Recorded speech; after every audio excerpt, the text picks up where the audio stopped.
अस्सलाम वालेकुम स्टूडेंट्स। जैसा आपको मालूम है हम लोग चैप्टर नंबर 10 एवोल्यूशन डिस्कस कर रहे हैं और एवोल्यूशन के चैप्टर में हमने पहले एवोल्यूशन की डेफिनेशन और उसके बाद evidence in favour of organic evolution discuss की। इस वक्त हम लोग डिस्कस करेंगे एवोल्यूशन के हवाले से जो गिवन थ्योरीज़ हैं, जिनमें सबसे इम्पॉर्टेंट लमार्क थ्योरी एंड इसके अलावा जो है वो लमार्क थ्योरी को अपोज किया था वीजमैन थ्योरी डिस्कस करेंगे। इसके अलावा हम लोग डार्विन थ्योरी के ऑब्जेक्शन डिस्कस करेंगे और इंशाल्लाह हम लोग फिर at the end of this chapter Hardy Weinberg principle या हार्डी वीनबर्ग लॉ डिस्कस करेंगे। इस वक्त हम स्टार्ट करेंगे लमार्क थ्योरी से। हमारे पास लमार्क थ्योरी का ऑल्टरनेट या दूसरा नाम क्या है? Theory of inheritance of acquired characteristic. ठीक है। Lamarck theory, the theory of evolution was put forth by French biologist Lamarck, has come to be known as Lamarckism. This theory is also known as inheritance of acquired characteristic. जैसे मैंने बताया कि इस theory का दूसरा नाम inheritance of acquired characteristic भी है। अब मेन 3 पॉइंट्स हैं जो लमार्क्स की थ्योरी के जो उसने पेश की थी, लेकिन उसमें जो वैलिड, अगर कोई ये पूछे कि और ये पास पेपर में पूछा भी जा चुका है कि which of the following are the postulates or the points of Lamarck's theory except, ठीक है, तो इस तरीके से चीज़ें पूछी जाती। लमार्क्स थ्योरी के 3 मेन पॉइंट्स है। सबसे पहला effect of environment on the living organism, ठीक है, ये बात तो कन्फर्म है। दूसरा use and disuse of certain organs in the living organism और तीसरा इनहेरिटेंस ऑफ एक्वायर्ड कैरेक्टरिस्टिक और इनहेरिटेंस ऑफ एक्वायर्ड कैरेक्टर्स। अब यहाँ पे अगर कोई सवाल पूछे कि लमार्क्स थ्योरी के 3 पॉइंट्स में कौन से पॉइंट्स वैलिड हैं या वो कौन से पॉइंट्स हैं जो इनवैलिड हैं, तो ये बड़ा इंपॉर्टेंट है। याद रखिएगा, लमार्क्स थ्योरी का पहला पॉइंट वैलिड है, ये एग्जिस्ट करता है, बिल्कुल जेन्युइन है और ये बात हम डिस्कस करेंगे कैसे। लमार्क्स की थ्योरी का जो दूसरा पॉइंट है use and disuse of certain organs, ये पॉइंट भी वैलिड है। लेकिन जो लमार्क्स की थ्योरी का तीसरा पॉइंट है, जैसे हम इनहेरिटेंस ऑफ एक्वायर्ड कैरेक्टर्स या इनहेरिटेंस ऑफ एक्वायर्ड कैरेक्टरिस्टिक्स भी कहते हैं, ये इनवैलिड पॉइंट है। ठीक है, इस पर बहुत सारे ऑब्जेक्शंस थे। इन ऑब्जेक्शंस को फिर बाकी साइंटिस्ट ने जो है वो क्लियरिफाई किया है। तो यहाँ ये बात कंफर्म हो गई कि अगर वैलिड पॉइंट्स पूछे जाएं तो आप पहले 2 पॉइंट्स बताएंगे, यानी वैलिड का मतलब है कि यस जो बिल्कुल ठीक है, use of environment effect of environment और दूसरा use and disuse of certain organ. लेकिन तीसरा पॉइंट जो इनवैलिड है, यानी जो एग्जिस्ट नहीं करता, गलत है, ये इनहेरिटेंस ऑफ एक्वायर्ड कैरेक्टरिस्टिक। क्यों ऐसा कह रहे हैं, हमें ये अब लमार्क थ्योरी को पढ़ने से पता चलेगा। सबसे पहला पॉइंट जिसमें बताया जा रहा है इफेक्ट ऑफ एनवायरनमेंट, लमार्क ने बताया कि जिस एनवायरनमेंट में कोई भी लिविंग ऑर्गेनिज्म पाया जाता है, उस एनवायरनमेंट में होने वाली जो चेंजेस होती हैं, किसी भी किस्म की जो तब्दीली आती है, उसका इफेक्ट उन लिविंग ऑर्गेनिज्म पर ज़रूर पड़ता है। और ये बात अगर हम अपने लिहाज से देखें तो हम जिस इकोसिस्टम में रहते हैं, जिस ज़मीन पर रहते हैं, सर्दियों में हमारा रहन सहन अलग होता है और गर्मियों के मौसम में हम डिफरेंट तरीके से एग्जिस्ट कर रहे होते हैं। लाइक हम फ़ैन ऑन कर लेते हैं, एसी ऑन कर लेते हैं, ठंडा पानी इस्तेमाल करते हैं, ठीक है।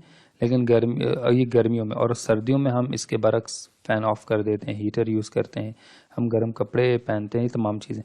तो हर लिविंग ऑर्गेनिज्म पर उसके एनवायरनमेंट का एक इफ़ेक्ट होता है। वो इफ़ेक्ट अच्छा हो या बुरा हो, लेकिन वो इफ़ेक्ट एग्जिस्ट करता है ज़रूर।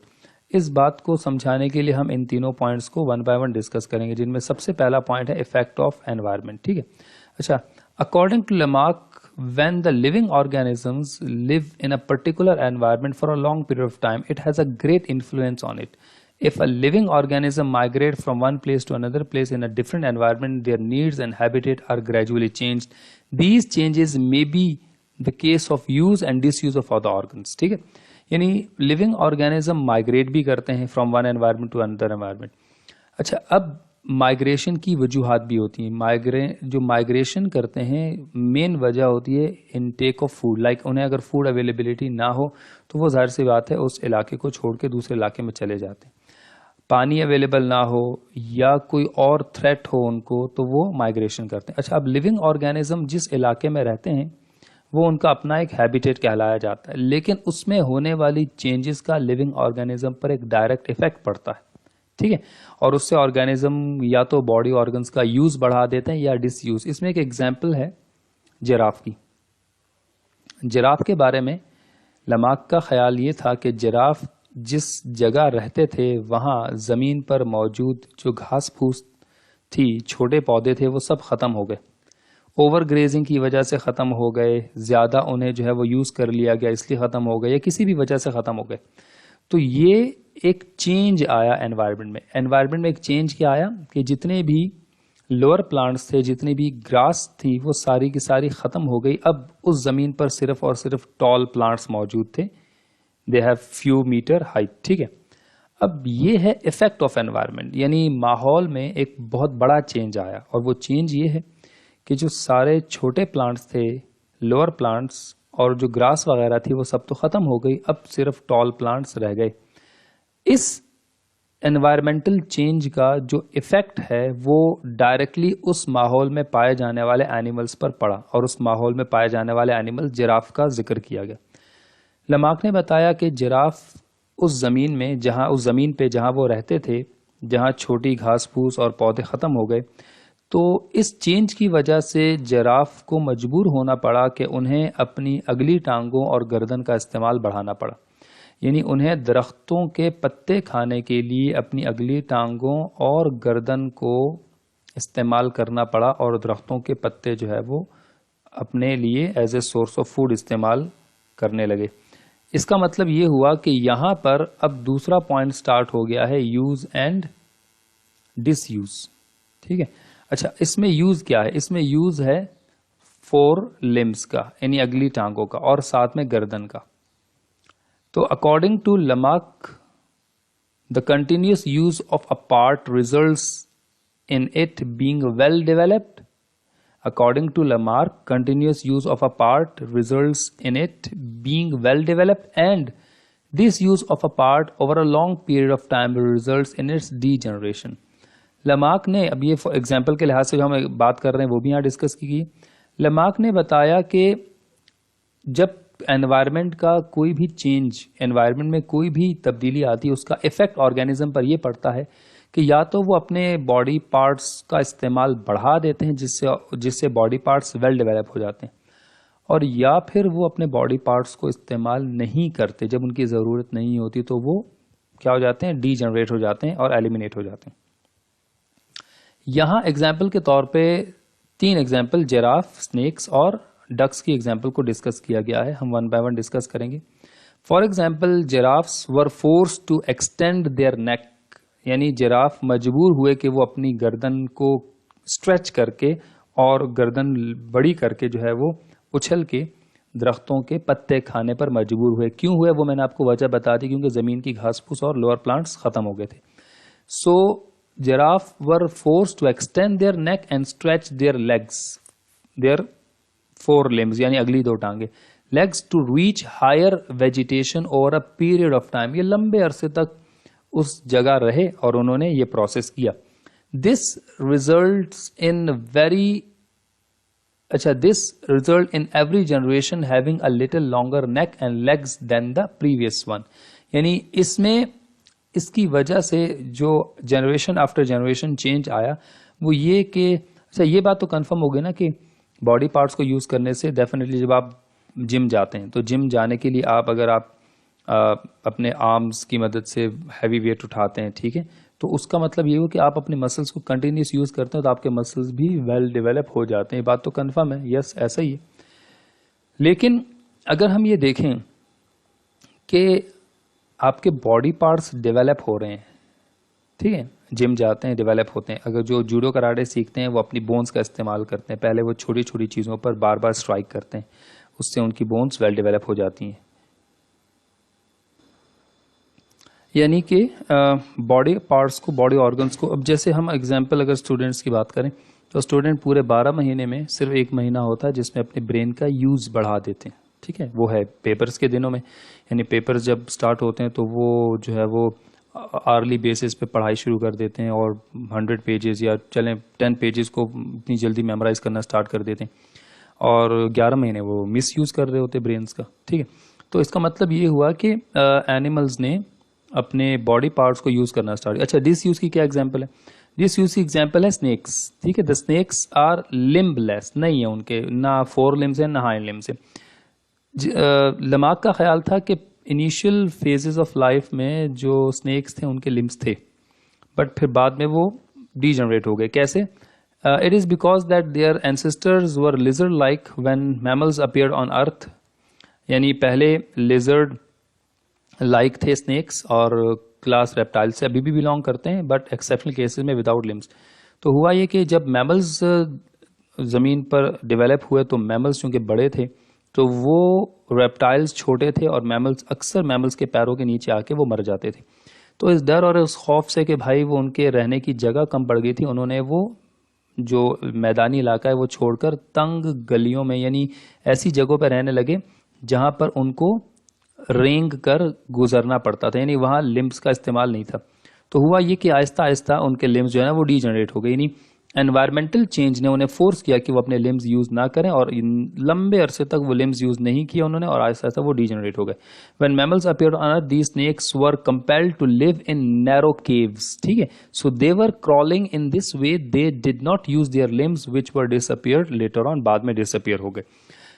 अब ये एग्जाम्पल आगे डिसयूज की, यानी किसी भी एनवायरनमेंट में कोई चेंज आए और फिर ये हो कि वो उस एनिमल को वो इफेक्ट, वो जो एनवायरमेंटल चेंज है उसका असर लिविंग ऑर्गेनिज्म पर ये पड़े कि या तो वो उस लिविंग ऑर्गेनिज्म को फोर्स कर दे। अब जैसे पेपर्स के दिनों में आप फोर्स हो जाते हैं कि भाई आप अपने ब्रेन का इस्तेमाल करेंगे, ठीक है, और मैक्सिमम पढ़ेंगे। अदरवाइज जब पेपर्स नहीं होते तो कोई आपको फोर्स नहीं कर सकता, इवन आप घर वाले भी नहीं कर सकते, हिम्मत नहीं किसी की। तो यहाँ पर हम डिस्कस ये कर रहे हैं कि एनिमल्स को एनवायरमेंटल चेंज जो है वो यूज और डिसयूज की तरफ लेके जाते हैं। अब यहाँ पे वेब्ड, अब एक डक के लिहाज से webbed feet in aquatic birds are like, ducks की बात हो रही है, are thought to have developed due to constant spreading of the toes and the stretching of the skin between. Basically हुआ है कि जो एक्वेटिक एनिमल्स हैं, लाइक अगर डक की बात करें तो उन्होंने कंटिन्यूसली अपने आप को उस एनवायरनमेंट में अपने लेग्स को यूज करना स्टार्ट किया। उन्होंने अपने जो टोज हैं उनको स्ट्रेच करते गए आहिस्ता आहिस्ता और वो उनमें वेब डेवलप हो गई, ठीक है। अब एक चीज तो कंफर्म है कि यूज एंड डिसयूज का इफेक्ट भी ठीक है, यानी एनवायरमेंटल चेंज से, किसी भी एनवायरनमेंट में चेंज से जो इफेक्ट आता है वो लिविंग ऑर्गेनिज्म को आइदर फोर्स करता है to use of the body organs, either disuse of the body organs. ये बात डन है। लेकिन जो लमार का तीसरा पॉइंट है वो बड़ा इनवैलिड पॉइंट है और उसको एक साइंटिस्ट ने अपोज किया। आपसे एमसीक्यूज में क्या पूछा जा सकता है? What is the name of the scientist which oppose the inheritance of acquired characteristic point from the Lamarck theory, ठीक है। अब वो वीजमैन थ्योरी हम डिस्कस करेंगे। उसका दूसरा नाम थ्योरी ऑफ जर्मिनल कंटिन्यूटी है। तो ये थ्योरी ऑफ जर्मिनल कंटिन्यूटी नाम क्यों रखा गया वो भी वजूहात देखेंगे। यहां तीसरा पॉइंट है इनहेरिटेंस ऑफ एक्वायर्ड कैरेक्टरिस्टिक, यानी लमार्क ने बताया कि किसी भी किस्म का यूज और डिसयूज करने से जो बॉडी ऑर्गन्स में चेंज आएगा that will inherit to the next generation and so on. ये वाला पॉइंट बड़ा इनवैलिड है। यानी उसने ये बताया कि जब जिराफ की गर्दन लंबी होती गई, उनकी अगली दोनों टांगे लंबी होती गई, तो जिराफ जनरेशन आफ्टर जनरेशन उनके बच्चे जो पैदा होते गए, उनकी F1, F2, F3 सारी, उन सब में भी long neck and long four limbs यानी लेग्स डेवलप होती गई। स्नेक्स भी ऐसा ही है, जब उनमें लिम्स रिड्यूस होते गए तो ये लिम्स आहिस्ता आहिस्ता उनकी जनरेशन आफ्टर जनरेशन लिम्स का साइज छोटा होता गया और उनकी आहिस्ता आहिस्ता जो लेग्स हैं लिम्स वो डीजनरेट हो गई, ठीक है। ये पॉइंट इनवैलिड है। According to Lamarck the characters or characteristic that an organism acquired, अच्छा इनहेरिटेंस ऑफ अक्वायर्ड कैरेक्टरिस्टिक क्यों कहा है? कैरेक्टर्स या प्रॉपर्टीज, तो प्रॉपर्टीज है ना, खुसूसियात हैं। अक्वायर्ड का लफ्जी मतलब क्या होता है? यहाँ पे अक्वायर्ड को उर्दू में हम कहेंगे हासिल की गई, जिन्हें बाद में डेवलप किया गया हो। जैसे आपने अक्वायर्ड इम्यूनिटी पढ़ी थी, यानी ऐसी इम्यूनिटी जो आपको जिंदगी में आपकी बॉडी बाद में डेवलप कर लेती है, इम्यूनिटी, वो acquired.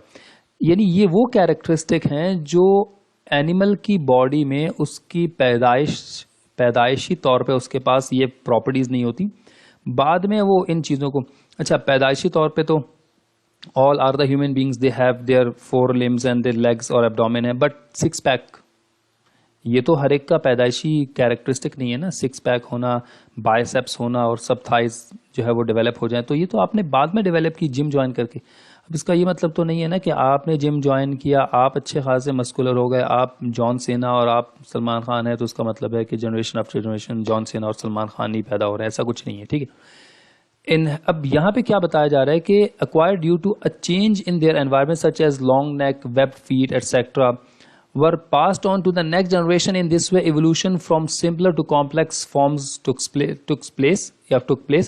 However this theory was not widely accepted. हालांकि ये थ्योरी एक्सेप्टेड नहीं है, यही पॉइंट है जो इनवैलिड है, बाकी 2 पॉइंट्स वैलिड है। हम ये नहीं कह सकते कि लेमार्क की टोटल थ्योरी इनवैलिड है। However this theory was not widely accepted as it is known that the acquired characters are only phenotypic change. phenotypic मतलब बॉडी के ज़ाहिरी या मॉर्फोलॉजिकल चेंज आता है, जो जेनेटिक चेंज है उसमें तो ये, यानी आप मस्कुलर हुए तो बेसिकली आपके जीन्स में वो चेंज नहीं आया, बेसिकली आपके फिजिकल स्ट्रक्चर में चेंज आया। So are only phenotypic change and not genotypic या not genotype. Thus while the cases of giraffe, aquatic birds and snakes do show the evolution has occurred, Lamarckism does not provide a satisfactory answer to the mystery of the evolution. इसका मतलब है तीसरे point को वो properly justify नहीं कर सका, उसको फिर क्लैरिफाई किया और बताया कि गलत है वीजमैन ने। ये बात अब समझ में आ रही है आपको कि 3 पॉइंट्स लेमार्क थ्योरी के कौन से हो गए, और सीक्वेंस याद रखिएगा। पहला इफेक्ट ऑफ एनवायरनमेंट, या पूरा statement effect of environment on the living organism. दूसरा पॉइंट होगा use and disuse of the body organs of living organism. Third would be the inheritance of acquired characteristic. ठीक है, sequence है। तीसरा invalid है तीसरे पॉइंट को ही, यानी वीजमैन ने लमार्क के किस पॉइंट को अपोज किया था, तो वो पॉइंट पहला नहीं था, दूसरा नहीं था, तीसरा था inheritance of acquired characteristic. Weismann की थ्योरी का दूसरा नाम theory of germinal continuity, it is also known as germinal continuity theory भी कहते हैं। अब ये बात आपको आगे समझ में आएगी। This was proposed by Weizmann, who did not agree with Lamarck's theory of inheritance of acquired characters. To prove his point, he cut off the tails of many successive generations of mice. This resulted in forced disuse of the tail. According to the theory of use and disuse, the tail should have become progressively shorter. However, this did not happen. बिल्कुल Weizmann ने बताया कि भाई देखो, जो inheritance of acquired characters है, ये point invalid है। उसने कुछ चूहे लिए, ठीक है, हस्बैंड वाइफ 2, उनकी दुम काट दी, यानी दुम का इस्तेमाल नहीं था, अब डिसयूज है ना, फोर्स डिसयूज किया, उनकी दुम काट दी, उनके बच्चे पैदा हुए, उनकी दुम थी, फिर जब वो बड़े हुए, अच्छा चूहा ही क्यों लिया, माइस वगैरह है ना, रैट वगैरह, कोई और, असल में शॉर्ट लाइफ साइकिल है, बहुत जल्दी जो है वो रिप्रोड्यूस करते हैं और आसानी से उनकी दुम काटी जा सकती है। अब एलिफेंट के साथ तो एक्सपेरिमेंट करने से रहे वो, एक तो elephant will say that who the hell are you doing, मतलब आप what the hell are you doing, आप क्या कर रहे हो, या फिर वो ये मना कर सकता है कि यार I am not available for this experiment please, और उसका असल में लाइफ साइकिल इतना बड़ा है। अब हम देखें तो जो एलिफेंट है उसका फर्टाइल जो उसका जो प्रेगनेंसी ड्यूरेशन है वो 22nd मंथ्स है, यानी 22 महीने, ऑलमोस्ट 2 ईयर्स, तो वो प्रोसेस बहुत लंबा हो जाता है। तो माइस को फोर्स किया कि वो उसकी जो है वो दुम काट दी जाए, और जनरेशन आफ्टर जनरेशन जुल्म और बर्बरियत जो है ना वो ये जारी रही, यानी वीजमैन ने कई नस्लों तक उन माइस के पैदा होने वाले बच्चों को बड़ा करने के बाद वो उनकी दुम काट देता था।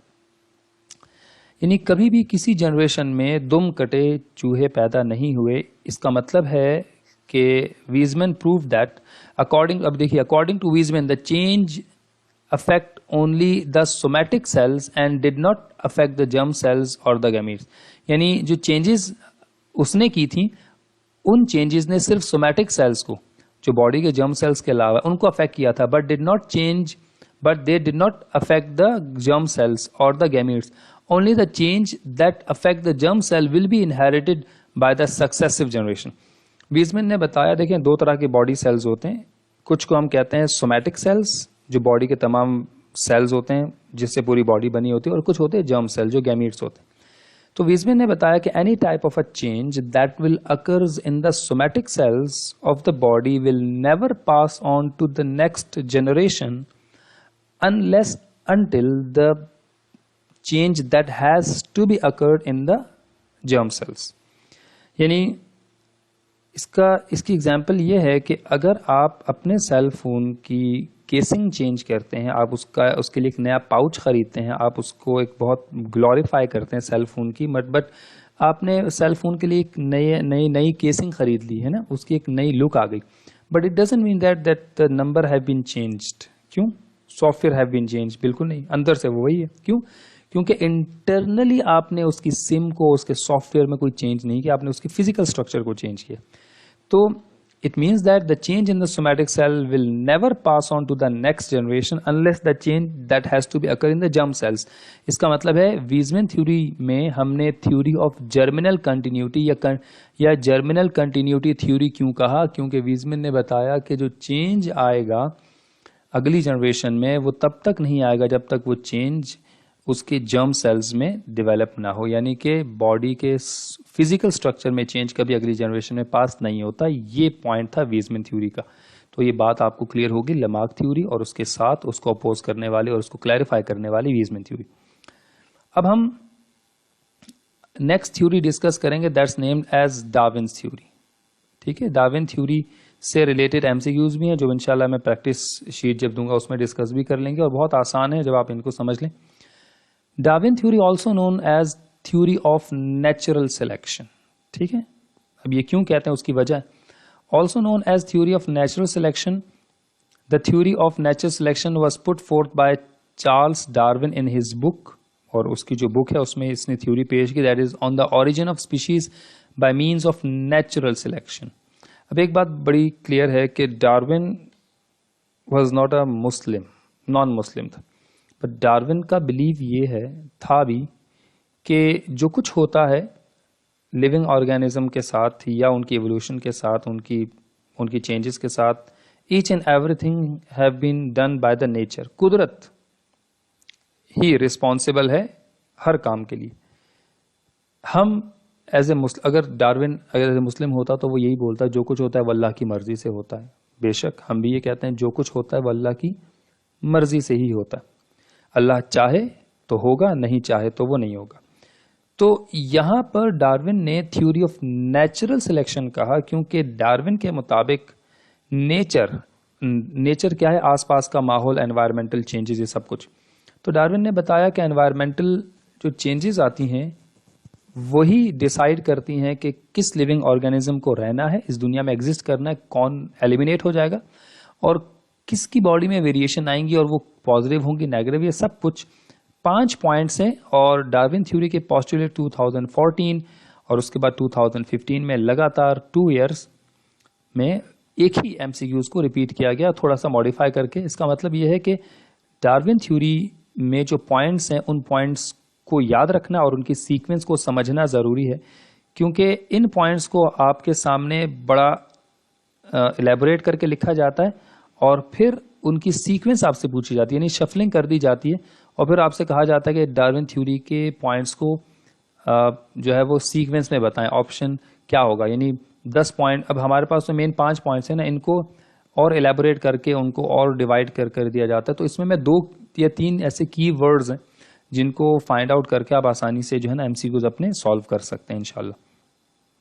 According to Darwin, nature has its own way of selecting the best from the available species for continuation of life. जैसे मैंने बताया कि नेचर ही डिसाइड करता है कि क्या बेस्ट है, कौन सा लिविंग ऑर्गेनिज्म रहना चाहिए, कौन सा एलिमिनेट होने. The main points of Darwin theory are, अब सबसे पहले ये 5 पॉइंट्स हैं जिनको बड़े इंपॉर्टेंट और बड़ी क्लियरली आपको समझना होगा. तो 1 इज ओवर प्रोडक्शन या ओवर रिप्रोडक्शन. ठीक है, पहला पॉइंट हमेशा डार्विन ने बताया कि there will be over production by the living organism. Second point is that struggle for existence. Third is the variation and heredity. Fourth is the survival of the fittest. And last and the fifth one is origin of new species. यानी आपको याद या क्या रखना है कि first one is over production, then struggle for existence. अब एक स्टोरी में जब मैं आपको बताऊंगा तो आपको ये पॉइंट्स खुद ही क्लियर हो जाएंगे, याद भी हो जाएंगे. Over production, struggle for existence, variation and heredity, survival of the fittest and origin of new species.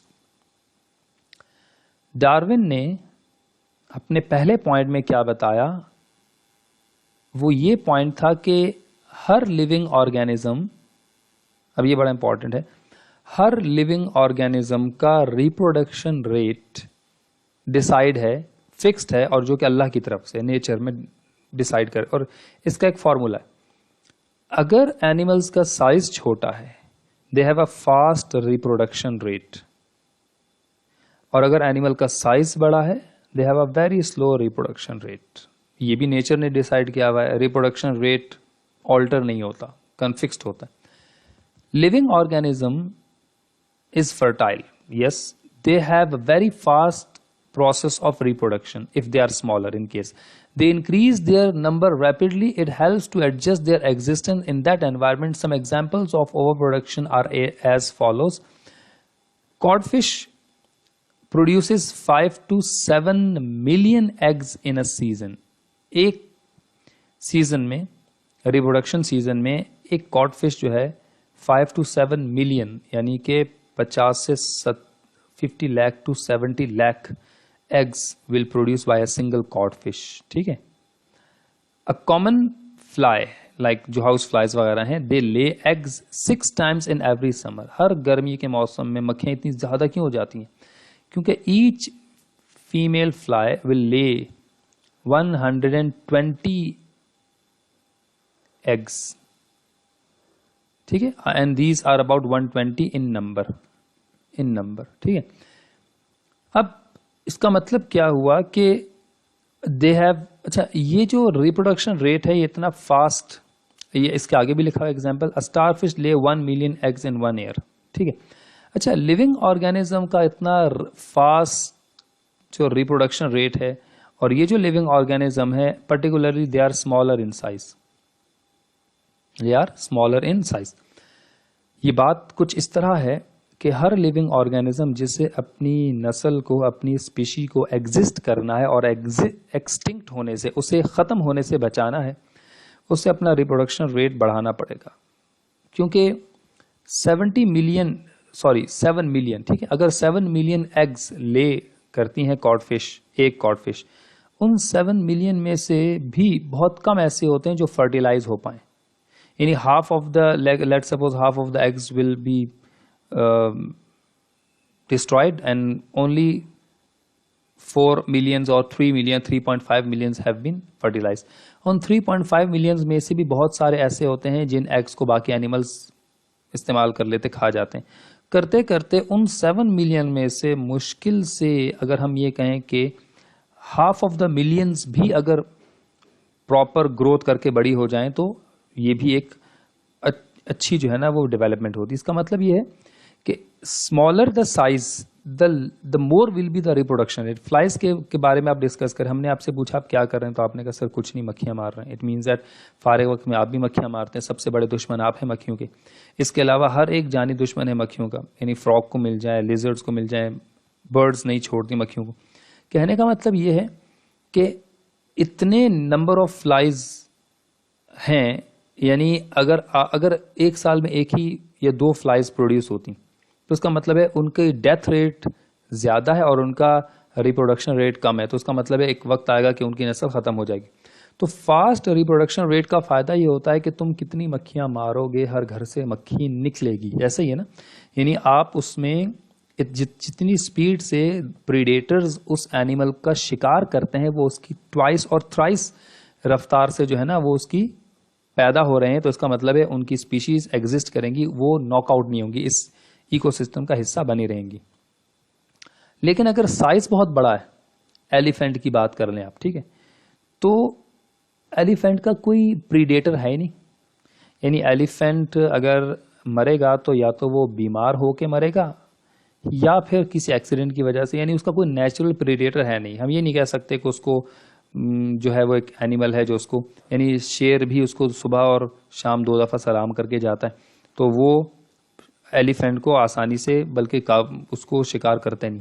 तो यहाँ जब एलिफेंट की बात आ रही है तो एलिफेंट का रिप्रोडक्शन रेट इतना स्लो कर दिया गया है कि अप टू फीमेल एलिफेंट, एक एस्टिमेट अंदाजे के मुताबिक एक female elephant up to 40 years के बाद फर्टाइल होती है। यानी she will be able to to become pregnant after 40 years, ठीक है। और उसके बाद भी there will be a single pregnancy, और वो प्रेगनेंसी एग्जिस्ट करती है 22nd मंथ, यानी कि ऑलमोस्ट 2 ईयर्स, यानी 22 महीने की प्रेगनेंसी। यानी इसका मतलब इतना स्लो रिप्रोडक्शन रेट है, और इतना slow reproduction rate is a good sign. क्यों? क्योंकि जब आपका नेचुरल प्रीडेटर कोई है ही नहीं, तो आपका रिप्रोडक्शन रेट अगर फास्ट होगा तो आप इकोसिस्टम में हद से ज़्यादा एग्जिस्ट कर जाएंगे और बाकी एनिमल्स। यानी अगर हम फ्लाइज का जो रिप्रोडक्शन रेट है 120 इन नंबर, ठीक है, 120 एग्स एक दफ़ा ले करते हैं, यही नंबर अगर हम कहेंगे एलिफेंट एक बार में 120 नए एलिफेंट प्रोड्यूस करता है, और ऐसा वो गर्मियों के मौसम में ऐसा वो 6 दफ़ा करता है, तो हर तरफ तो हाथी मेरे साथी हो जाते, यानी हर तरफ एलिफेंट ही एलिफेंट होते, क्योंकि नेचुरल प्रीडेटर है नहीं, हद से ज़्यादा बढ़ जाते। तो ये एक जो है वो नेचर की तरफ से हम अपने लिहाज से हम बार बार बोलेंगे, अल्लाह की तरफ से ये चीज़ डिसाइडेड है, सेट है कि भाई जो लिविंग ऑर्गेनिज्म साइज में बड़ा होगा उसका रिप्रोडक्शन रेट स्लो होगा, बट ये फॉर्मूला, और जो लिविंग ऑर्गेनिज्म साइज में छोटे हैं या जिनके प्रीडेटर्स बहुत ज़्यादा हैं उनका रिप्रोडक्शन रेट फास्ट है। अच्छा, अब दूसरा पॉइंट जो बताया डार्विन ने वो ये कि स्ट्रगल फॉर, जो पहला पॉइंट है ना जिसको हम कहते हैं कि ओवर प्रोडक्शन का प्लस पॉइंट तो है कि वो लिविंग ऑर्गेनिज्म को उसकी नस्ल को ख़त्म होने से बचाता है, क्योंकि नंबर ऑफ लिविंग ऑर्गेनिज्म ज़्यादा रैपिडली प्रोड्यूस हो रहे हैं। लेकिन इससे एक ड्रॉबैक है, ड्रॉबैक ये कि स्ट्रगल फॉर एग्जिस्टेंस बढ़ जाता है। ये बड़ा इंपॉर्टेंट चीज़ है, स्ट्रगल फॉर एग्जिस्टेंस, यानी जिंदा रहने की जद्दोजहद बढ़ जाती है। If all the seeds of the plants germinates and grow up into new adult plants in a short period of time, they would cover a very large area। बहुत कम period of time में एक ही जमीन पे, किसी एक जगह, किसी एक बाग में, किसी एक गार्डन में एक ही तरह के सीड्स जर्मिनेट कर रहे हो बहुत rapidly fast. So this will lead to the struggle for nutrition in the area. होगा क्या कि जहां 2 या 4 या 10 पौधे होने चाहिए थे, वहां 1000 पौधे जो है ना उनके बीज ग्रो कर चुके हैं। अब छोटे कंजेस्टेड एरिया में number of trees if increases, so that the struggle for the nutrients will definitely increases. अब हर पौधे को ज़मीन से वाटर चाहिए, मिनरल्स चाहिए, सॉल्ट्स वगैरह चाहिए, वो अब डिपेंड कर रहा होगा जिसकी ज़्यादा गहरी रूट्स होंगी, वेल डेवलप रूट्स होंगी, डीप रूट्स होंगी। जो पहले से वहाँ मौजूद हैं वो ज़्यादा एग्जिस्ट कर रहे होंगे, जो न्यूली फॉर्म्ड होंगे या जो थोड़े डिजीज होंगे, जो नहीं प्रॉपरली वाटर और न्यूट्रिएंट्स अवेल कर सकते, वो एलिमिनेट हो जाएंगे। So those plants will compete with each other for their existence. ये तो प्लांट्स का जिक्र हो रहा है, एनिमल्स के बारे में भी तो यही है। आप इस वक्त खुद अपनी एग्जाम्पल ले लें, यू आर आप इस वक्त एक्सपीरियंस कर रहे हैं स्ट्रगल फॉर एग्जिस्टेंस वाला फेज, यानी आपका स्ट्रगल फॉर एग्जिस्टेंस वाला फेज चल रहा है। हर एक कोशिश कर रहा है कि वो इस टेस्ट में, जो अब आने वाला एनटीएस का टेस्ट होगा, उसमें अपने आप को मनवा सके और उसमें एग्जिस्ट कर सके, उसके लिए वो मेहनत स्ट्रगल कर रहा है। स्ट्रगल है, सुबह भी पढ़ रहा है, रात की भी नींदें हराम की हुई हैं, ठीक है, मेहनत कर रहे हैं। ऑडियो वीडियो लेक्चर्स जो किसी का दिल नहीं चाहता अब कौन जाके जो है वो नेट पे देखे कि फेसबुक पे जो है वो टीचर का ग्रुप जो है वो वीडियो या लेक्चर अपलोड हुआ है। अब उससे ज़्यादा बेहतर है मीम्स शेयर कर लें, इससे ज़्यादा बेहतर है स्टेटस अपडेट कर लें, इससे ज़्यादा बेहतर है इंस्टा पे कुछ अपनी तस्वीरें अपलोड कर लें। तो अगर आप उन स्टूडेंट्स में नहीं हैं और आप इन स्टूडेंट्स में हैं जो वाकई स्ट्रगल फॉर एग्जिस्टेंस वाले फेज से गुजर रहे हैं, और वो ये, अच्छा, स्ट्रगल 2 तरह की है।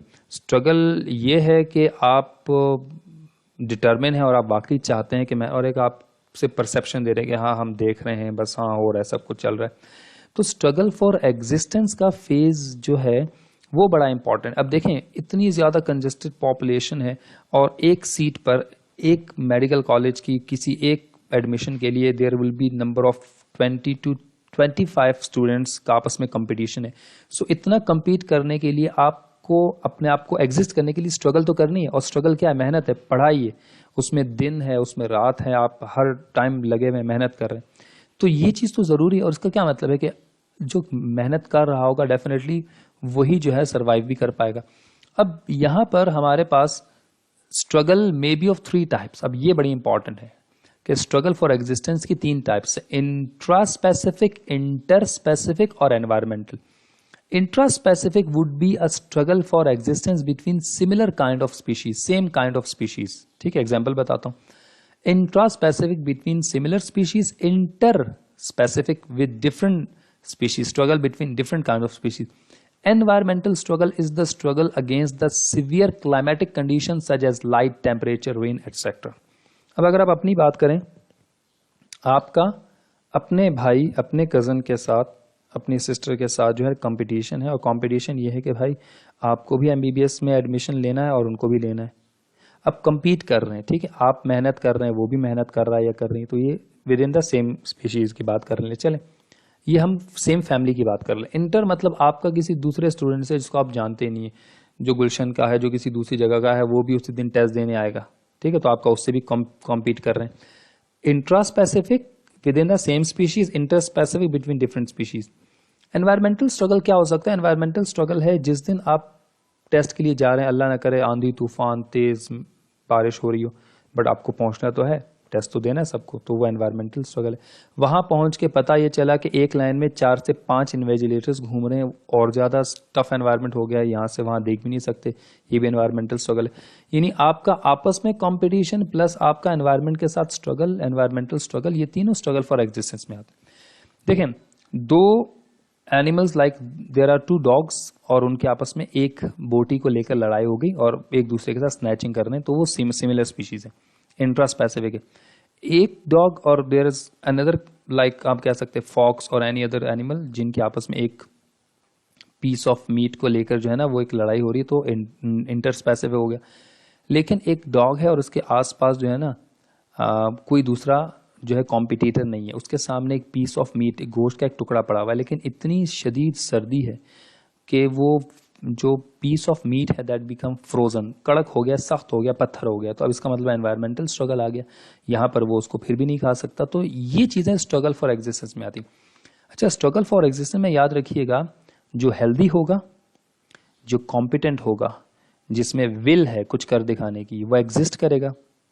और जो अनहेल्दी होगा, जो वीक होगा, कमज़ोर होगा, या जो डिजीज्ड होगा, जिसको कोई बीमारी है और वो एग्जिस्ट, अगर वो स्ट्रगल नहीं कर पा रहा या वो उसका दिल नहीं कर रहा स्ट्रगल करने को, तो वो एग्जिस्ट नहीं कर पाएगा, भूख के मारे डेफिनेटली एलिमिनेट हो जाएगा, नॉकआउट हो जाएगा, दैट्स इट. तो इसका मतलब है struggle for existence would be the second phase for the Darwin theory. ठीक है, डार्विन थ्योरी के लिहाज से पहला पॉइंट हम लोगों ने पढ़ लिया, ओवर प्रोडक्शन से ही प्रॉब्लम जनरेट होती है स्ट्रगल फॉर एग्जिस्टेंस की. और स्ट्रगल फॉर एग्जिस्टेंस में जो कुछ कर दिखाएगा वो जिंदा रहेगा, जो नहीं करेगा वो डेफिनेटली नॉकआउट हो जाएगा, मर जाएगा. और जो मरने वालों को फिर दुनिया याद नहीं करती डेफिनेटली. इन्हीं टेस्ट में अब अगर मैं लास्ट ईयर की एग्जांपल दूं, 120 फिर लास्ट में वो 100 हो गए थे. इन्हीं 200 एमसीक्यूज में से जिसके 100 एमसीक्यूज ठीक हैं, जिसके 100 मार्क्स थे, 100 एमसीक्यूज ठीक थे, वो एलिजिबिलिटी क्राइटेरिया में जो है वो एग्जिस्ट कर रहे थे. और जो 100 से कम स्कोर अचीव किया था वो नॉकआउट हो गए, यानी वो स्ट्रगल फॉर एग्जिस्टेंस में ही दम तोड़ गए. फिर आगे उनका मेरिट नहीं बना, मेरिट उनका बना जो 100 से अबव एमसीक्यूज जिनके करेक्ट हुए थे. ठीक है, बात समझ में आ रही.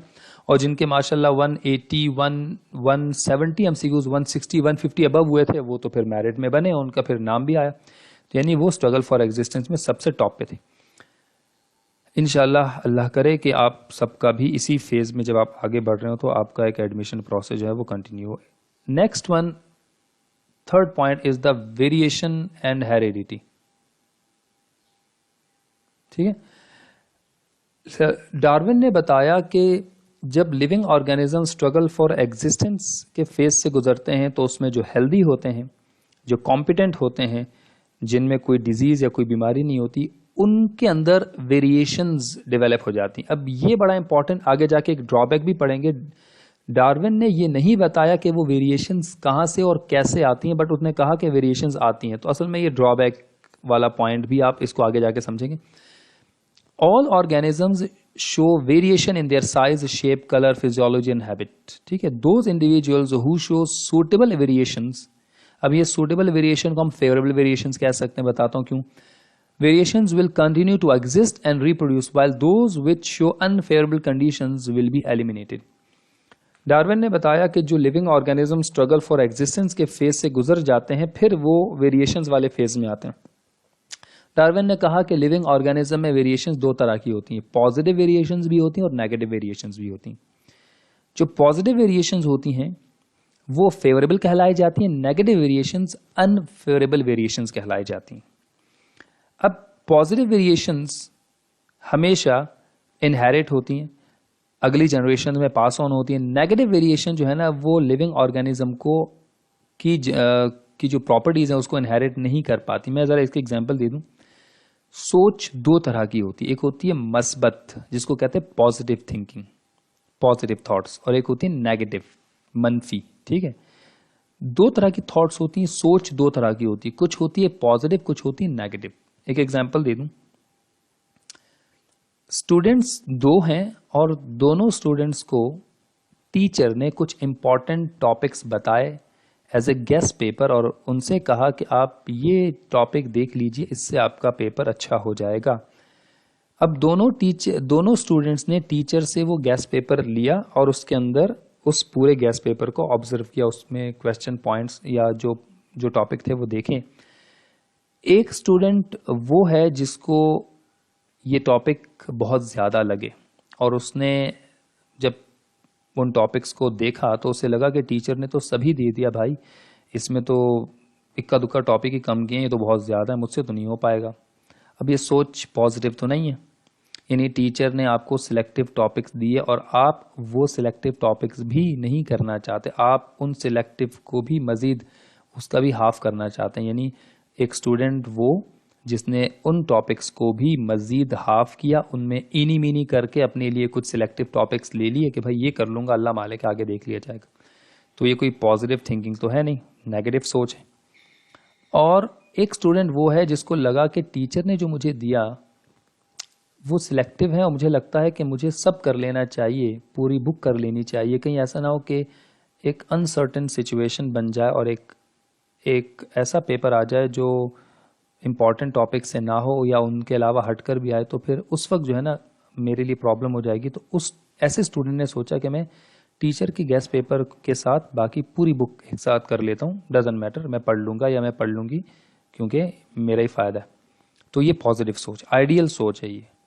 लेकिन आइडियल तो मशीन भी एग्जिस्ट नहीं करती, तो हम कह सकते हैं कि ऐसी सोच पता नहीं कौन से स्टूडेंट की होगी, अगर जिसकी है तो वही बहुत अच्छी सोच है माशाल्लाह। अब यहाँ पे दो स्टूडेंट का जिक्र हुआ, एक with a negative thoughts, negative thinking के साथ, और एक पॉजिटिव थिंकिंग के साथ है।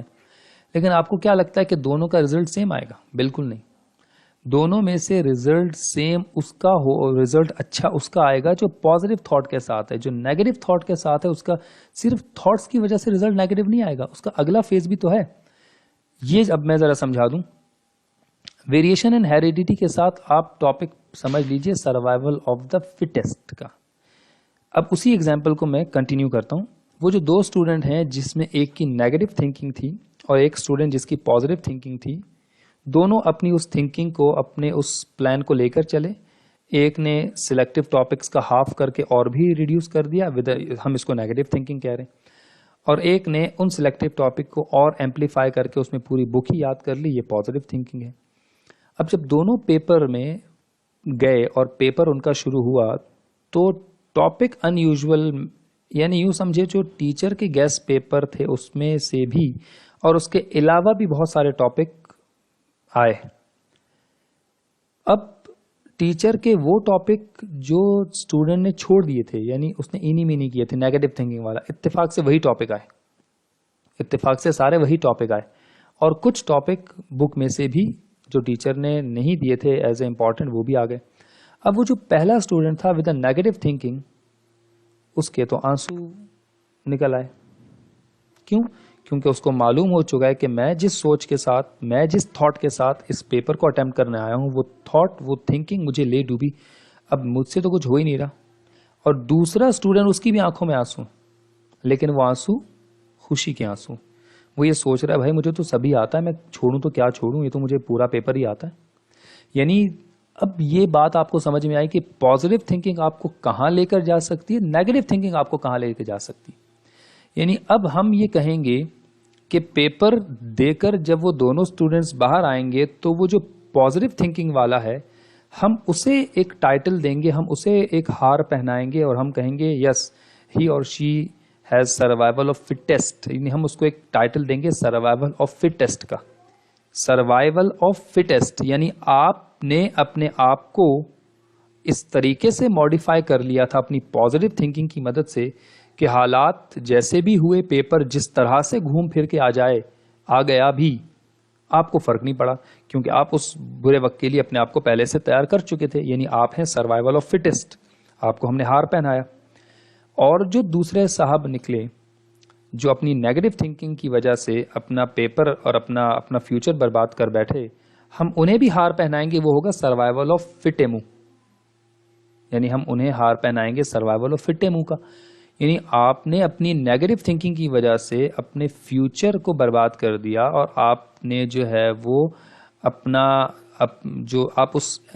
आप उस अनसर्टेन और अनयूजुअल पेपर के लिए तैयार ही नहीं थे। आप सर्वाइवल ऑफ फिटेस्ट की लिस्ट में थे ही नहीं। आप नॉकआउट हो जाएंगे, एलिमिनेट हो जाएंगे, डेफिनेटली उस स्टूडेंट की एक सप्ली लगेगी और वो फिर बाद में देखी जाएगी। लेकिन जो स्टूडेंट था दूसरा, या चले अगर हम एनटीएस की बात करें तो वो स्टूडेंट तो डायरेक्टली नॉकआउट हो गया, और जो स्टूडेंट था जिसने सारे एमसीक्यूज ठीक है उसमें चलो 2-3 गलत भी हो गए ओवर कॉन्फिडेंस में, लेकिन 200 में से 190 ठीक हो गए, चलो 10 गलत हो गए, लेकिन मैक्सिमम तो ठीक हुए ना। तो इसका मतलब ये हुआ कि वो स्टूडेंट सर्वाइवल ऑफ फिटेस्ट की कैटेगरी में एग्जिस्ट करेगा। यहाँ पे क्या लिखा है, इन द कंपटीशन और struggle for existence the individual who shows favourable variation will survive, अभी जो मैंने बोला, and they will be able to reproduce, but those living organism which shows unfavourable condition will be unable to survive and therefore they will die. यहाँ पे die से मुराद हमने कहा knockout हो गया। मैं अभी एनिमल्स की एग्जांपल भी दूंगा। For example, if an animal give birth to 5 offspring, those who have the suitable change according to the environment will survive because they have the ability to face those harsh condition in which other could not survive. For example, मैं बता रहा हूँ, एक animal है, उसके 5 new offsprings develop हुए। उन offsprings में जो वेरिएशंस हैं वो ये कि 5 ऐसे हैं जिनकी बॉडी के ऊपर बहुत ज़्यादा हेयर्स हैं, यानी वो हेयर ही बहुत हैं, और उनकी स्किन के नीचे फैट्स बहुत ज़्यादा हैं। और बाकी जो यानी 5 में से 3 के साथ ये वाली वेरिएशंस हैं, और जो बाकी 2 हैं उनकी वेरिएशंस ये हैं कि उनकी स्किन के बाल बहुत कम हैं और उनकी फैट्स भी बहुत कम है और वो ऑलरेडी वीक हैं। और जब वो डिलीवर्ड हुए तो बहुत ज़्यादा सर्दियाँ थीं, सर्दियों का मौसम है, यानी पैदा हुए सर्दियों में।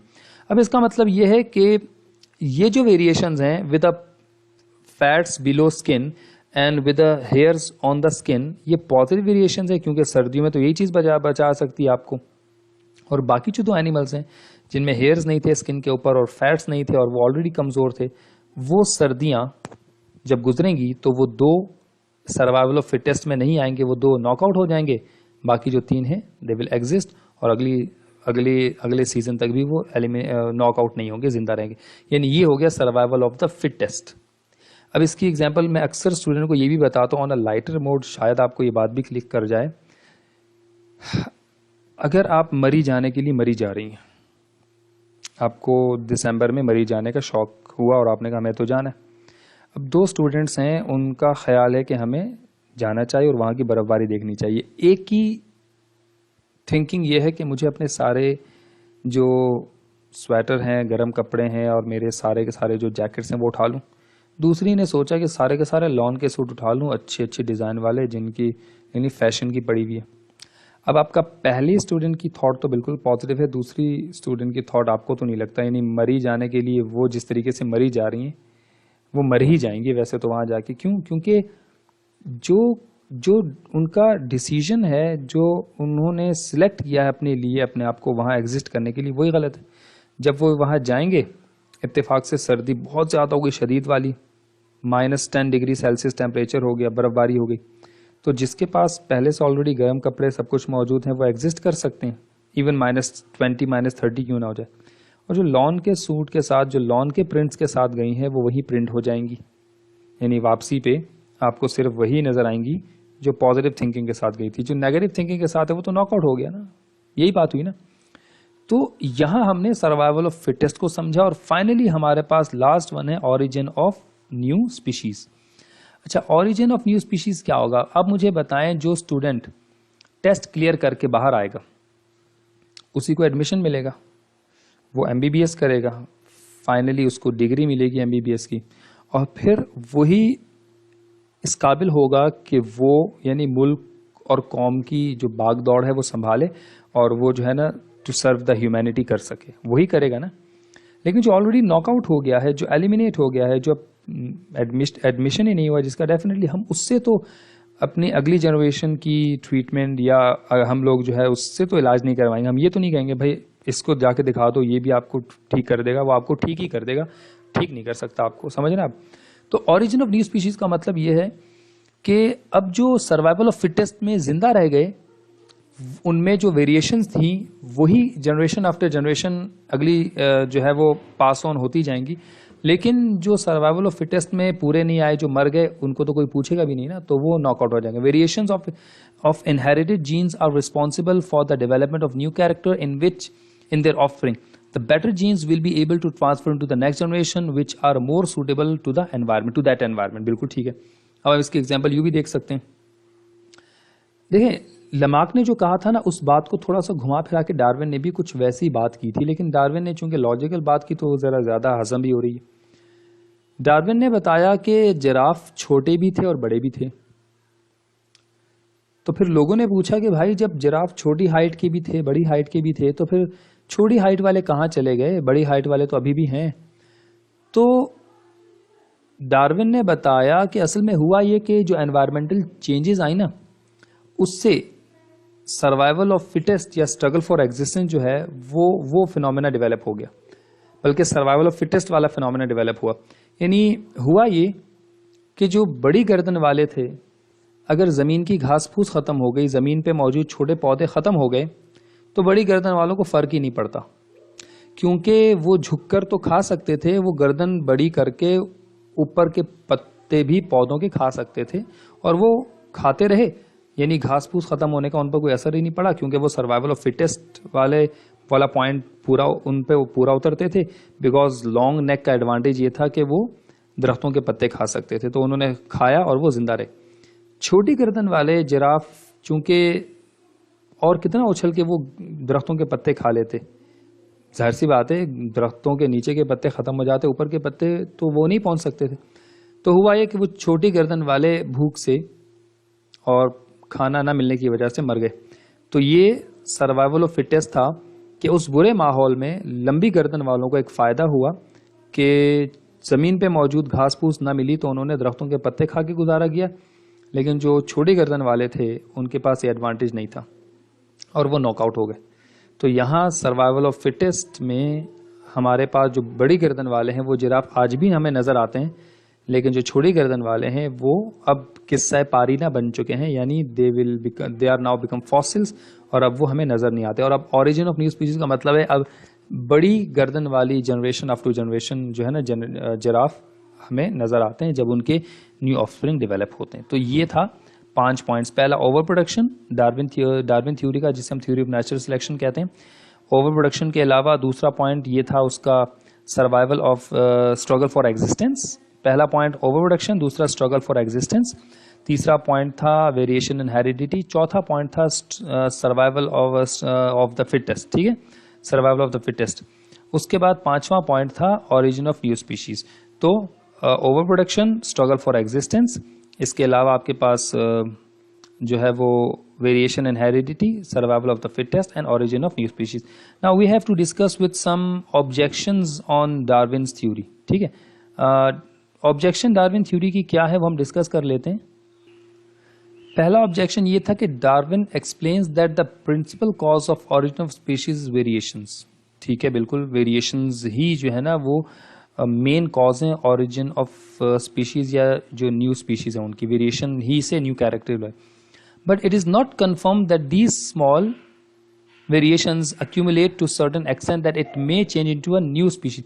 बट उसने ये नहीं बताया कि ये छोटी छोटी वेरिएशन कैसे मिलकर इतनी एक बड़ी वेरिएशन बन जाती है जिससे न्यू स्पीशीज डेवलप हो जाता है, वो ये पॉइंट क्लियर नहीं कर सका। This theory explain variations but it did not explain the origin of variations, यानी वो वेरिएशंस कहाँ से आती हैं ये नहीं बताया, वेरिएशंस होती हैं और उनका इफेक्ट क्या है वो बताया। यानी पहला पॉइंट हमें बता रहा है कि वेरिएशन छोटी छोटी वेरिएशंस कैसे बड़ी लार्ज स्केल वेरिएशन बन के न्यू स्पीशीज में कन्वर्ट हो जाती हैं, ये हमें नहीं बताया गया। दूसरा, वेरिएशन को तो एक्सप्लेन किया गया मगर वेरिएशन का ओरिजिन नहीं बताया कि वो वेरिएशंस क्यों और कैसे आती हैं। This theory did not explain about vestigial. अच्छा, इस थ्योरी में वेस्टिजियल ऑर्गन का भी कोई जिक्र नहीं है, यानी वो ऑर्गन जो पहले थे और अब हैं मगर वो काम नहीं कर रहे, तो पहले क्यों थे और अब अगर वो हैं तो फिर काम क्यों नहीं कर रहे, और अब ऐसा क्या हुआ कि वो वेस्टिजियल बन गए, तो ये भी एक्सप्लेन नहीं कर सके। Darwin consider all variations are transmitted to new generation. Darwin ने ये भी बताया कि सारी की सारी वेरिएशन जो है ना वो अगली जनरेशन में ट्रांसफर होती है, यानी all the variations are heritable, but it is not correct, यानी सारी वेरिएशन हेरिटेबल नहीं होती, some variations are heritable and some are not. इसकी एग्जांपल डार्विन ने बताया जो भी वेरिएशन आपकी बॉडी में पैदाइशी तौर पे होती हैं वो आपकी अगली जनरेशन में भी ट्रांसफर होती हैं, ऐसा नहीं है। अगर हम पॉलीडेक्टाइल की बात करें ना, जिसमें एक्स्ट्रा डिजिट हो जाता है, यानी एक अंगूठा ज्यादा हो जाता है या एक फिंगर एक एक्स्ट्रा हो जाती है, तो अगर किसी की बॉडी में ये वेरिएशन आई हैं तो इट डजंट मीन दैट वो variation will pass on to the next generation. अब उसकी बच्चों के सब में भी सारे के सारे बच्चों में ये वेरिएशन आती रहेंगी, ऐसा नहीं है, तो ये डिसकंटिन्यूस वेरिएशन में आती। इसके अलावा अगर पैदाइशी तौर पे किसी के फेस पे या स्किन पे कहीं पे कोई स्कार है, कोई मोल है ना, कोई स्पॉट है, ब्लैक वट कोई भी पैच, तो इट डजंट मीन दैट कि अब उसकी जनरेशन में भी डेवलप होगा। ये पैदाइशी तौर पे तो चेंज आया हुआ है, but it doesn't mean that कि जनरेशन आफ्टर जनरेशन इनहेरिट होगा। तो ये कुछ ऑब्जेक्शंस है डार्विन की थ्योरी के, ठीक है। उसके बाद फाइनली हम डिस्कस करते हैं हार्डी वीनबर्ग प्रिंसिपल या Hardy Weinberg law. Hardy and Weinberg दो साइंटिस्ट, और उन्होंने एक स्टेटमेंट दी थी, that is the frequencies of dominant and recessive allele in a population will remain constant from generation to generation provided certain conditions exist। ये बड़ी अच्छा, आपने Newton's first law of motion पढ़ा होगा जिसमें बताया जाता है कि an object will always remains in a state of rest or in a state of uniform motion until it is applied by any external force या in the absence of any external force। यानी कोई भी object एक uniform state of motion में अगर है तो वो तब तक रहेगा, या अगर वो रेस्ट में तब तक रेस्ट में रहेगा जब तक कोई एक्सटर्नल फोर्स अप्लाई ना की जाए। दूसरा स्टेटमेंट अगर हम हार्डी वीनबर्ग का देखें, the Hardy Weinberg equilibrium is the statement that allele frequencies of the dominant and recessive in a population remain constant over the time in the absence of force to change them। Hardy और Weinberg ने बताया कि जो dominant और recessive alleles हैं उनकी जो frequency है उसका जो टोटल सम है that will remain constant, the constant value would be 1, ठीक है, प्रोबेबिलिटी में 1 ही होता है। यानी कि डोमिनेंट और रिसेसिव एलील्स की जो फ्रीक्वेंसी है that will remain constant in the population unless अगर कोई एक्सटर्नली फोर्स अप्लाई ना की जाए। फॉर एग्जांपल एक गार्डन है, एक बाग है, और वहां नीले फूल भी हैं ब्लू और पीले फूल भी येलो कलर। अब दोनों का रेशियो जो है ना वो स्लाइटली चेंज होता रहता है, कभी एक की तादाद बढ़ जाती है, कभी दूसरे की कम हो जाती है, लेकिन उनका टोटल सम जो है ना वो कांस्टेंट। अगर हम उस बाग में, उस गार्डन में एक गाय छोड़ दें, और गाय खास तौर पे जो ब्लू कलर के फ्लावर्स हैं वो सिर्फ उन्हें खाती है, येलो कलर के फ्लावर्स उसे पसंद नहीं, तो इसका मतलब है ये एक्सटर्नल फोर्स है। आपने जानबूझ के ब्लू जो फ्लावर्स हैं उनको जो है वो स्ट्रेस दिया, उनको मजबूर किया कि वो एलिमिनेट हो जाएं, आपने उनको ख़त्म करवा दिया, और जो येलोविश फ्लावर्स हैं वो अब एग्जिस्ट करेंगे, यानी अब आपके पास ब्लू कलर के फ्लावर नॉकआउट हो जाएंगे और सिर्फ येलो कलर के फ्लावर्स ही रहेंगे। तो ये एक्सटर्नल फोर्स एक गाय जो वहाँ मौजूद थी जिसने सब, ये बेसिकली एक्सप्लेनेशन है जो अभी मैं डिस्कस कर रहा था उसके लिहाज से। अच्छा, अब यहाँ पे हार्डी वीनबर्ग ने एक इक्वेशन दी थी that is P + Q whole square is equal to 1, और उसको ओपन करने से आपके पास वो इक्वेशन बन जाती है P² + 2PQ + Q² is equal to 1। यहाँ पे P क्या है, अब ये बड़ी इंपॉर्टेंट चीज है, ये आपसे 2009 के MCQs में पूछा जा चुका है। 2009 का जो पेपर था उसमें आपसे पूछा जा चुका है कि हार्डी वीनबर्ग प्रिंसिपल में Q² क्या है, ठीक है, या एक अगर आपको समझ में आ गया तो आप बता देंगे P² या 2Q² का। तो बेसिकली P क्या है, P would be the frequency of the dominant allele, यानी P डोमिनेंट एलील की फ्रीक्वेंसी को मेंशन करता है, और डोमिनेंट एलील को हम कैपिटल A से मेंशन करेंगे, और जो Q है that will B for the frequency of the recessive allele, यानी कि स्मॉल, यानी रिसेसिव एलील को हम स्मॉल लेटर से शो करें। यानी ये आपको याद रखना होगा कि P basically frequency of the dominant और Q would be frequency of the recessive allele. अब आपके पास 3 टर्म्स यूज होंगी, P² frequency of the homozygous dominant, P Q frequency of the heterozygous और Q square frequency of the homozygous recessive allele mention होगी। देखें ये बात तो कंफर्म है कि दो फ्रीक्वेंसीज में से एक मालूम हो तो दूसरे आपको मालूम ना भी हो, आप फिर भी फॉर्मूला में रख सकते हैं। देखें इनका टोटल सम 1 है। अगर आपको P की वैल्यू गिवन हो और Q की वैल्यू मालूम ना हो तो आप 1 से P को माइनस करें तो रिमेनिंग जो रह जाएगा वो Q की वैल्यू हो जाएगी, फिर फॉर्मूला में पुट करें। आपको Q की वैल्यू गिवन है, आप 1 में से Q को माइनस करें तो आपको P की वैल्यू मालूम हो जाएगी, आप फॉर्मूला में पुट कर दीजिए। For example if P is 0.9 तो Q की वैल्यू आपको मालूम ना भी हो, आप 1 में से 0.9 को माइनस करें, 0.1 रह जाएगा। इसका मतलब है 0.1 would be the value of Q। Now this value of P and Q would B put in the formula और आपके पास फाइनल फ्रीक्वेंसीज ऑफ, अच्छा P स्क्वायर का मतलब है कि ये फ्रीक्वेंसी ऑफ डोमिनेंट एलील को मेंशन करता है, होमोजाइगस डोमिनेंट को मेंशन करता है, Q स्क्वायर होमोजाइगस रिसेसिव को, और जो PQ है वैल्यू ये फ्रीक्वेंसी ऑफ हेट्रोजाइगस को मेंशन करता है। अब हमारे पास एक एग्जांपल डिस्कस हो रही है यहां से। Let us examine a hypothetical population in which allele A has a frequency of 0.9 and allele small a यानी recessive has a frequency of 0.1। ठीक है, तो 0.9 अगर P है तो definitely 0.1 would be of Q। ये एग्जांपल डिस्कस हो रही है। तो यहाँ एग्जाम्पल हमारे पास डिस्कस हो रही है। डजंट मैटर अगर ये हम फ्रीक्वेंसी ऑफ डोमिनेंट एलील जो है वो 0.9 कंसिडर कर लेते हैं, मतलब 0.9 है, अगर हम 0.7 कर लेते हैं तो फिर 1 से 0.7 माइनस करें, Q की आपकी वैल्यू 0.3 आ जाएगी, आपको फॉर्मूला में पुट करना है। अच्छा अब देखें P square plus 2PQ plus Q square is equal to 1, ये हो गया आपके पास फॉर्मूला। अब P की वैल्यू 0.9 है, उसका स्क्वायर लिया, फिर 2 मल्टीप्लाइड बाय 0.9 इंटू 0.1, फिर उसके बाद प्लस के बाद 0.1 है।